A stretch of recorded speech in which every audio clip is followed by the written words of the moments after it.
Bueno, los antineoplásicos se van a llegar a, bueno, son fármacos que tratan lo que son el cáncer, ¿no?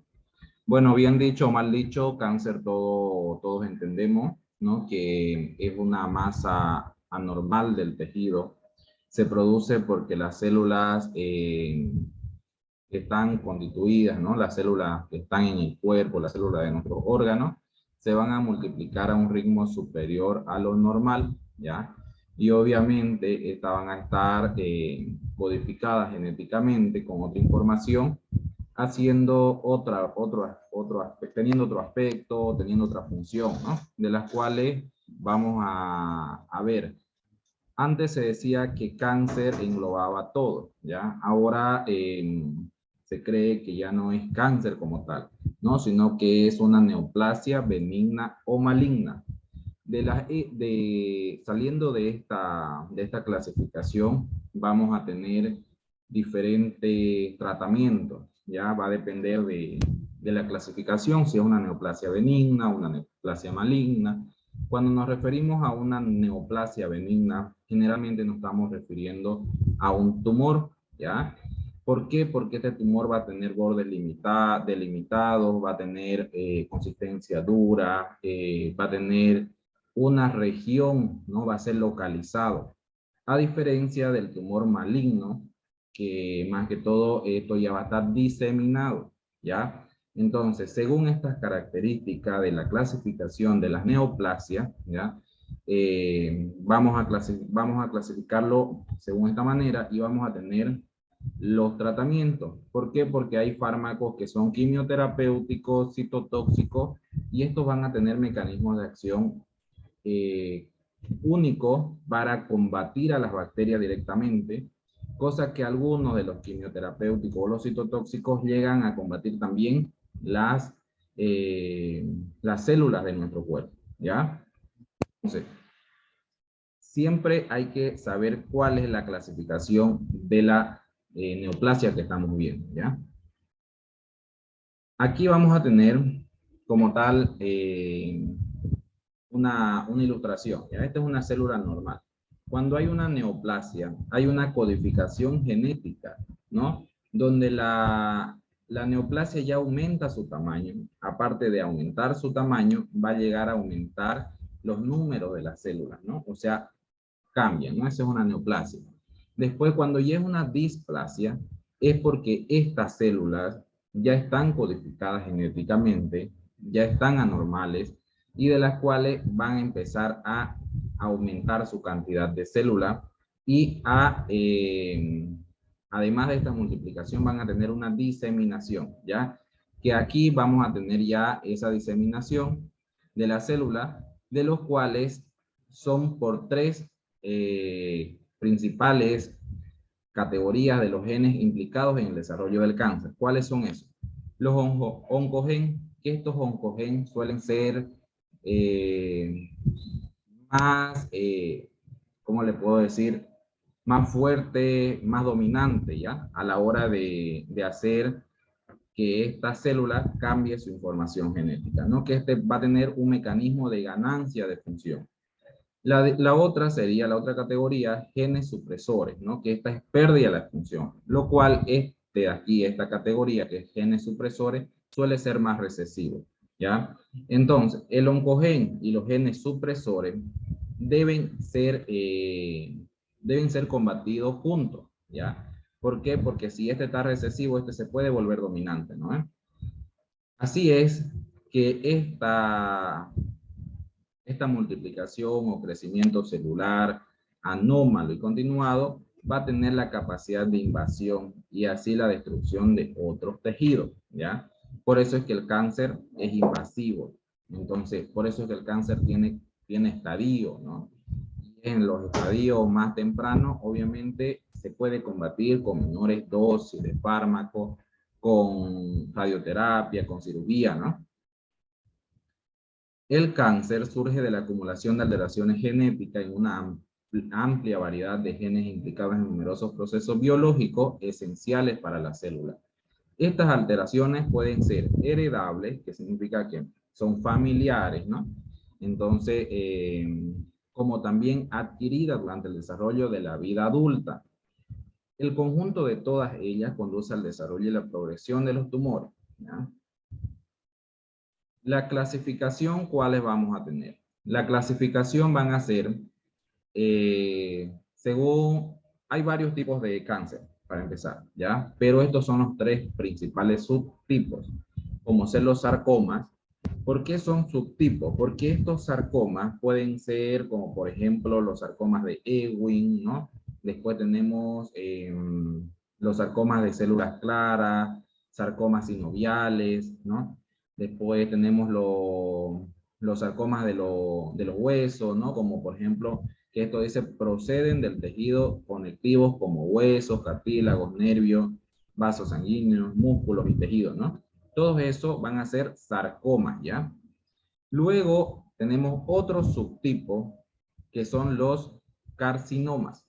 Estos carcinomas van a proceder de lo que son los tejidos epiteliales, ya que estos tejidos epiteliales pueden ser carcinoma de piel, por ejemplo, ¿no?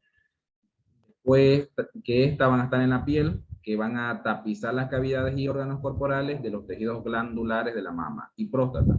Cuando ya tenemos un carcinoma, por ejemplo, de mama, ¿no? O de próstata, ya van a ser, eso van a ser adenocarcinoma, también se le puede decir, ¿no? A los carcinomas. Entonces, después va a haber otro también que se llama las leucemias y los linfomas, ¿no? Esto incluyen los cánceres de los tejidos de las células sanguíneas, producen inflamación de los tejidos linfáticos, invasión del vaso y la médula ósea. Entonces, las leucemias, más que todo, van a ser generalizadas, o sea, van a estar como la leucemia linfocítica aguda, la leucemia mieloide, ¿no? Aguda y crónica.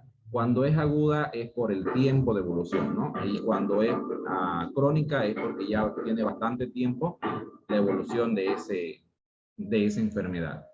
Entonces, después vamos a tener otro subtipo también que suele aparecer, ¿no? No es tan común, que es el cáncer familiar. Ya, por ejemplo, en el cáncer familiar está el cáncer de mama familiar, ¿no? Que entraría dentro de esta clasificación, ¿no? De los que son heredables, ¿ya? Constitucional. Este cáncer de mama familiar vamos a tener una codificación genética. ¿Qué significa? Que si mi madre tuvo un cáncer de mama o mi padre, porque el cáncer de mama no es solo en las mujeres, entonces el hijo tiene alta probabilidad, bueno, no alta, pero en un 10 a 20% probabilidades de tener cáncer de mama, ¿ya? Entonces, estas personas, el cáncer de mama, para empezar, es el 5 al 10% de todos los carcinomas que existen, ¿no? Adenocarcinomas que existen a nivel mundial. Igual tenemos otros de los cáncer familiar que son heredables. Tenemos los miomas uterinos, ¿no? Que es la leiomatosis familiar. Después tenemos el retinoblastoma, otro problema de los ojos, ¿no? Que suelen ser heredables, ¿ya? Entonces ahí vamos a tener este tipo de cáncer. Entonces, pero nos quedamos con estos tres subtipos principales: los sarcomas, los carcinomas, las leucemias y los linfomas, ¿ya? Entonces, aquí hay más gráficos. Por ejemplo, los sarcomas es los tumores, ¿no? Mayormente son tumores sólidos, igual que los carcinomas. Estos son tumores sólidos, ¿ya? ¿Por qué? Porque el carcinoma, como dijimos, él comienza a aparecer a través de las células que cubren la piel más que todo, ¿no? O algunas células que cubren algún órgano. Suelen aparecer así como si fuesen unos granitos, ¿no? Pero lo cual eso puede llegar a tener un cáncer a lo largo si no se trata. ¿Por qué? Porque va invadiendo, ¿no? Y ahí, por ejemplo, aquí es peligroso porque invade todo lo que es la región bucal y esto puede comprometer los nervios, los vasos que están en esta región, ¿no? Después vamos a tener los sarcomas, que vimos que los sarcomas son salidos de los huesos, los cartílagos, ¿verdad? Y aquí tenemos, por ejemplo, un sarcoma, ¿no? De hueso, ¿ya? Después, por ejemplo, vamos a tener lo que son las leucemias. Estas leucemias son a nivel de la sangre, son más sistémicos. Entonces, hay dos tipos de leucemia más estudiadas, se puede decir, que es la leucemia mieloide y la leucemia linfocítica. Entonces, la leucemia mieloide, esto ya aparece desde la médula ósea, ya no compromete los linfocitos generalmente. Entonces, las leucemias linfocíticas, esta ya compromete las leucemias linfocíticas, ¿no? Que las leucemias linfocíticas van a estar caracterizadas por tener células, ¿no? A diferencia de la mieloide, ¿no? Que no tiene células, como las células de Mal y lo que hay más, ¿no? Entonces, después los linfomas ya son clasificados en linfoma no Hodgkin como linfoma de Hodgkin, ¿ya? Entonces, estos son tumoraciones de los ganglios linfáticos, del vaso, del timo, ¿no? En caso, los adultos ya no lo tenemos el timo, ¿no? Que es un órgano que se nace, pero se va desapareciendo en el transcurso de la vida, en los primeros años de vida, primeros meses. Entonces, aquí tenemos los linfomas, ¿ya? Que es el linfoma de no Hodgkin, por ejemplo, este es un linfoma de no Hodgkin. ¿Cuál es la diferencia entre un linfoma de Hodgkin y un linfoma de no Hodgkin? La diferencia es que el linfoma de no Hodgkin va a afectar a muchos ganglios periféricos, ya como los ganglios inguinales, ¿no? Después los ganglios axilares, no se extiende por continuidad. A diferencia del linfoma de Hodgkin, que el linfoma de Hodgkin, eso va a empezar en localización preferentemente en un solo grupo de ganglios, o sea, de un saque, todos los ganglios, ¿no? Ya sea los ganglios del cuello, ¿no? Los ganglios del mediastino, después los ganglios de la mama, ¿no? Entre otros. Estos ganglios linfáticos, en la enfermedad de Hodgkin, esto no va a tener afección extraganglionar. ¿Qué significa? Que el cáncer va a estar en los ganglios linfáticos. A diferencia del linfoma de no Hodgkin, que va a haber afección extraganglionar, como ser pulmón y hígado, ¿ya? Afectan a estos órganos. En esto, los linfomas de no Hodgkin, por ejemplo, se va a llegar a diferenciar del linfoma de Hodgkin por una célula, ¿ya? Que se va a ver en la biopsia, que es una célula roja de Sterben. Así que eso lo va a ver, obviamente, el oncólogo, ¿no? Pero para saber un poco, para la introducción de lo que son los antineoplásicos. ¿Cuándo podemos sospechar? No que estos síntomas sean característicos de la enfermedad, que es un cáncer, porque cáncer tenemos variedad de cáncer, ¿no? Cáncer de mama, cáncer de próstata, ¿no? Cáncer de boca, un montón de cáncer. Entonces, estos van a ser fiebre, escalofrío, sudores nocturnos, pérdida de peso, pérdida de apetito, fatiga, malestar en general, o algo característico, bueno, no tan característico, pero que suele sospecharse de leucemia, es los moretones, ¿ya? Estos moretones que suelen aparecer de la nada, ¿ya? Entonces, después vamos a tener, por ejemplo, aquí un ejemplo, ¿ya? El cáncer de páncreas. En el cáncer de páncreas va a haber todos estos síntomas que hay, como también va a haber ictericia, va a haber una orina oscura y heces clara, pérdida de peso no deseada, dolor de espalda, dolor en la parte inferior del abdomen, náuseas, dolor después de comer. Ese es en general el cáncer de páncreas. Pero cada órgano se va a dividir en partes, como por ejemplo la cabeza del páncreas. La cabeza del páncreas va a tener algunos síntomas característicos, por ejemplo la ictericia y la orina oscura. Después el cuerpo del páncreas, que es lo que va a llegar a causar dolor de espalda, dolor en la parte superior del abdomen. La cola del páncreas, que provoca indigestión, después pérdida de peso no deseada, pérdida de apetito, náuseas, ¿no? Así pueden ir llegando a afectar. ¿Qué le quiero dar a entender con esta imagen? Que el cáncer puede ser en un órgano, pero parte de ese órgano. O sea, hay un tumor en esta parte, como es el caso del páncreas, que se divide en cabeza, cuerpo y cola, ¿no? Este páncreas, que es el que secreta insulina, ¿ya? Entonces, aquí tenemos que diferenciar bien, bueno, es lo que el médico hace, diferencia bien en qué parte está el cáncer, ¿ya? Luego vamos a ver ya los principios terapéuticos, que es lo que vamos a conocer hoy día, los fármacos antineoplásicos, pero para ello necesitamos saber estos principios terapéuticos. Como uno de ellos sería curar al paciente tratando de conservar los órganos y la calidad de vida. ¿Qué significa? Yo no puedo dar un fármaco si yo sé que lo voy a matar, ¿verdad? La quimioterapia combinada es superior con agentes unidos, ¿no?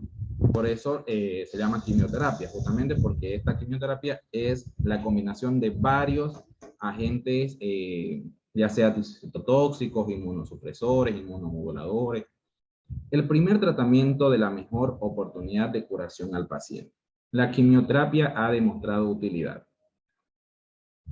Reducir en lo posible la masa tumoral inicial. ¿Cómo lo podemos hacer? Con cirugía y radioterapia. ¿Por qué? Porque estos son procedimientos invasivos, como es el caso de la cirugía, pero no compromete los órganos a nivel sistémico, ¿no? Compromete si es un tumor, por ejemplo, un sarcoma, lo podemos sacar el sarcoma y después tratar con quimioterapia, ¿no? O con radioterapia. Tampoco hay que confundir entre quimioterapia y radioterapia, ya que ahora vamos a ver los conceptos. Comenzar el tratamiento lo más precoz posible. Administrar la máxima dosis tolerada por el paciente. Por eso es que no vamos a ver dosificaciones ahora, porque las dosificaciones son individualizadas. ¿Qué significa? Yo no puedo dar lo que dice en el libro, porque muchas veces el paciente no lo tolera, ¿no? Tengo que ir viendo de a poco, y qué fármaco combinar con el otro, ¿no? Viendo que no tengan interacción. Administrar la máxima dosis tolerada por el paciente. El límite es la aparición de efectos adversos, ¿ya? Ese sería el límite de más que todo de la quimioterapia, ¿no? Los efectos adversos ahorita lo vamos a ver, ¿ya? ¿Qué es la quimioterapia? La quimioterapia es el uso de fármacos para destruir las células cancerosas. Ya vimos que las células cancerosas cambian, ¿no? Cambian de aspecto, cambian de información genética, cambian de función, son células que no funcionan para nada, no ejercen ninguna acción beneficiosa a nuestro cuerpo, simplemente despiden toxina, despiden radicales libres, ¿no? Fregan nuestro medio interno, ¿ya? Como las células cancerosas suelen crecer y dividirse tan rápido que las células normales, o sea, se dividen más que las células normales, porque ellos cambian. Nosotros tenemos una célula, tenemos nuestra mano, ¿no? Es como que esta mano, ya llegamos a cambiar este dedo, ya no tenemos una mano normalmente, ¿verdad? ¿Qué es lo que podemos hacer? Ya podemos agarrar parcialmente, a diferencia de lo que agarrábamos antes, ¿verdad? Entonces eso pasa con nuestro cuerpo, se va destruyendo de a poco, ¿no? Y ahí va teniendo funciones limitadas, ¿no? Hasta que el cáncer lo mata, ¿no? La quimioterapia tiene mayor efecto en las células cancerosas, ¿no? Aquí vamos a ver que hay fármacos utilizados en la quimioterapia que son fuertes y estos pueden llegar a dañar las células sanas de nuestro organismo, ¿no? Pero es la quimioterapia o que las otras células las dañen, ¿no? Por eso es que este daño de las células buenas de nuestro organismo, ¿no? Como las células pilosas, por ejemplo, suelen ser los efectos secundarios o efectos adversos, ¿no? Estos efectos secundarios, como la caída del pelo, ¿no? La diarrea, son los riesgos que tiene la quimioterapia, ¿ya?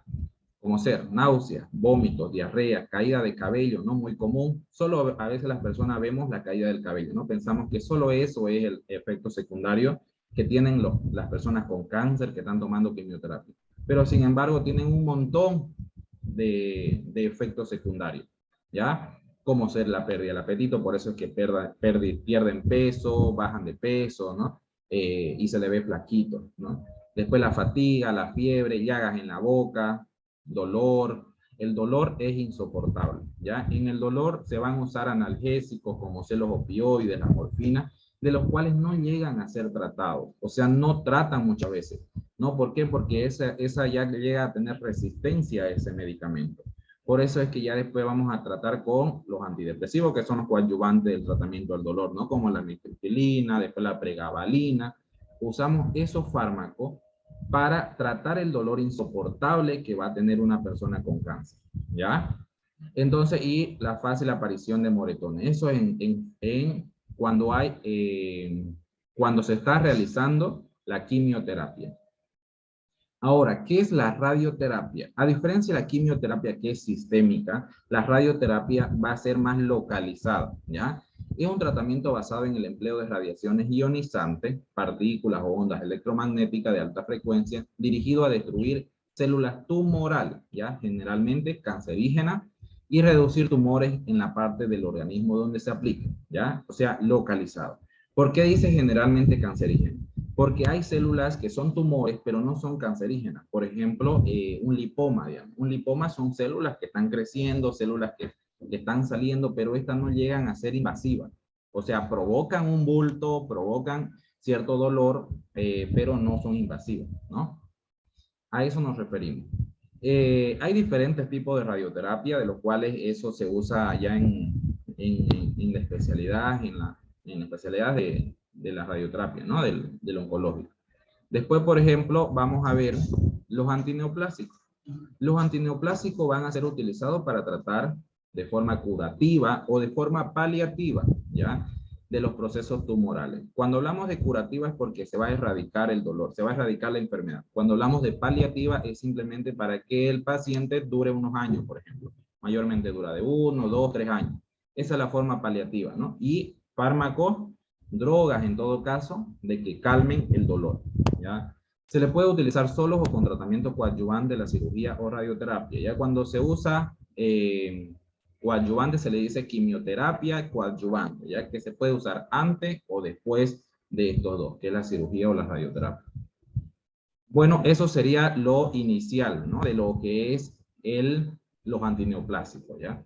Vamos a volver en una reunión diferente para ver ya los fármacos, ¿está bien? Porque tenemos menos de 10 minutos. Bueno, volvemos.